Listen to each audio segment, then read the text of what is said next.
Welcome to Studio 10.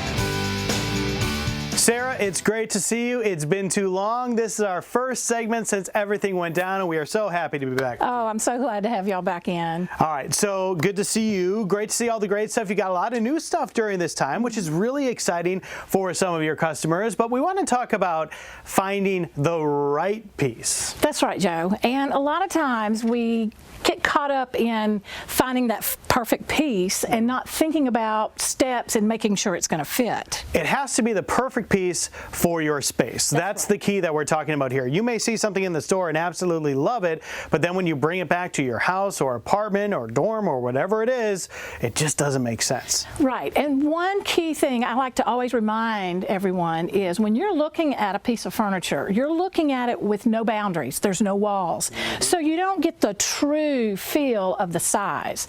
So I just like to throw out there, some important tips, some things to remember when you get ready to go out shopping. Measure. Have a notepad and have the measurements of your space that you're working with. Absolutely. It doesn't have to be anything, to scale and all that, but just a basic diagram so that you remember you've got this door here or this door here, and so you're not buying something that's way too big. To reemphasize what you're saying there is, yes, it's important to measure in the store, but you also want to measure your space beforehand. So that's the first step. Measure your space. Then what do we do, Sarah? Well, we have plenty of these floating around, but if you have your own and you would like to bring it, do that. And like I said, a notepad that will remind you of certain things within your home.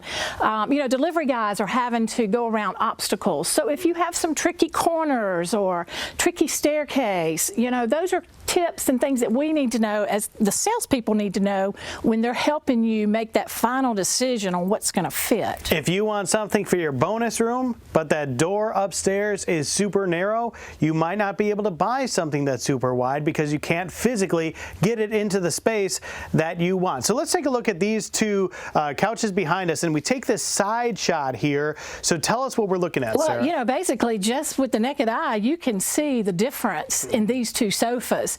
The lighter one here is, evidently a lot larger. Yeah. It's bigger, the larger the arm, and that's a key point, because if you look at the other one, the arm is a lot smaller. So it's going to take up a little less space. One of the key measurements with furniture is not just width and height, but depth. Depth is huge, because a lot of people don't think about, well, you're going to put a table in front of it, well, then you've just lost that much more space, and then you've got your TV console, well, then you have no floor space to walk around. All right, so do a little work before you get to the store, measure your space, think about your space, and then you'll have a plan in place to find that perfect piece.